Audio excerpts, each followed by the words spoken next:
Hi hello friends, kitchen queen ह्या मराठी चॅनलमध्ये मी प्रतिभा तुमच्या सर्वांचं मनापासून स्वागत करते। सर्वप्रथम सर्वांना श्री स्वामी समर्थ। स्वामी महाराज तुमच्या मनातील सर्व चांगल्या इच्छा पूर्ण करत आणि याचा दिवस तुम्हाला खूप छान आनंदात जाऊ अशी स्वामींच्या जनी प्रार्थना करून व्हिडिओला स्टार्ट करते। चला तर मस्त आपण राजमा चावल बनवणार आहोत। मी ज्या पद्धतीने राजमा बनवते ती पद्धत तुमच्यासोबत शेअर करते।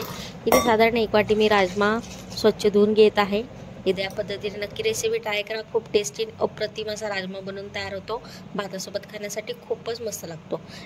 छान असं धुवून घेतलेलं आहे राजमाला आणि ह्याला आपण साधारण 6 ते 7 तास छान असं भिजवून घेणार आहोत। आता यावर एक झाकण ठेवूयात आणि छान असं याला भिजवून घेऊयात। 6 ते 7 तास छान असं भिजवून घेतलेलं आहे, तुम्ही पाहू शकता। मस्त आता ह्याला कुकरमध्ये ट्रान्सफर करूयात आणि याच्या एक 5-7 शिट्ट्या काढून घेऊयात, कारण की मऊ असा राजमा शिजून तयार होईल। ते कुकरमध्ये ट्रान्सफर करत आहे। चॅनलवर नवीन असाल आणि पहिल्यांदाच व्हिडिओ पाहत असाल तर किचन क्वीन ह्या मराठी चॅनलला नक्की सबस्क्राईब करा आणि शेजारच्या बेल आयकॉनवरही नक्की क्लिक करा। आता कुकरमध्ये राजमा ट्रान्सफर केलेले आहे, त्यामध्ये आपण खडे मसाले टाकणार आहोत। लवंग, दालचिनी, शहाजिरे, तेजपत्ता, हिरवी विलायची हे सर्व टाकणार आहोत आपण राजमामध्ये आणि कुकरला एक 6 ते 7 शिट्ट्या करून घेणार आहोत। छान असा मऊसूत राजमा शिजून तयार होईल। इथे कुकर लावून घेत आहे। कुकर लावून घेतलेला आहे। आता छान राजमा शिजून घेऊयात कुकरला। इथे राजमा शिजून तयार झालेला आहे। आता आपण मसाला तयार करायला घेऊयात। इथे मी एक कांदा, एक टोमॅटो, खूप सारी कोथिंबीर आणि खोबरं आणि अद्रक आणि लसूण हे छान मिक्सरला लावून बारीक पेस्ट करून घेतलेले आहे।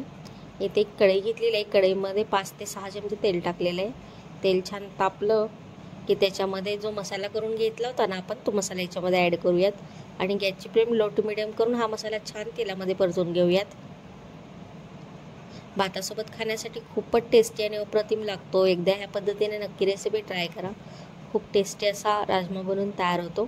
इथे चवीनुसार मीठ देखील ॲड करूयात आपण, कारण की राजमा शिजवताना देखील आपण मीठ थोडंसं टाकलं होतं। मीठ हे थोडं बेतानच टाकायचं आहे टेस्ट बघून।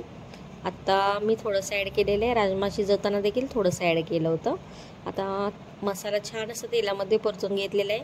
तेल सुटायला छान अशी सुरुवात झाली की त्याच्यामध्ये घरगुती काळं तिखट ॲड करणार आहोत 2 चमचे आणि परत ह्याला छान असं मिक्स करून घेणार आहोत आपण। हे छान असं मिक्स करून घेत आहे। आता शिजून घेतलेला राजमा ह्याच्यामध्ये टाकूयात आणि छान असं मिक्स करून घेऊयात। संध्याकाळच्या स्वयंपाकासाठी खूप छान ऑप्शन आहे राजमा चावल। अगदी पटकीने बनवून तयार होतं आणि पौष्टिक असं बनवून तयार होतं। छान असं मिक्स करून घेतलेलं आहे आणि पटकीने असं बनतं, फार वेळ लागत नाही। ते इथे तुम्ही पाहू शकता मस्त अशी हे शिजत आहे राजमा, मस्त असा शिजत आहे। याला एक साधारण 5 ते 6 मिनटं छान असं शिजवून घेतलेलं आहे।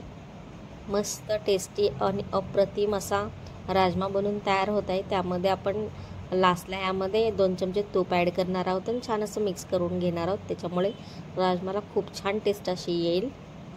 इथे पाहू शकता मस्त असा राजमा बनवून तयार झालेला आहे। गार्निशिंगसाठी कोथिंबीर देखील मी ॲड केलेली आहे। मस्त आता आपण एका प्लेटमध्ये काढून घेऊयात। इथे मस्त गरमागरम भात देखील बनवून तयार झालेला आहे। राजमा देखील घेतलेला आहे, वाढून घेतलेला आहे। मस्त आपली रेसिपी बनवून तयार झालेली आहे। थँक्यू।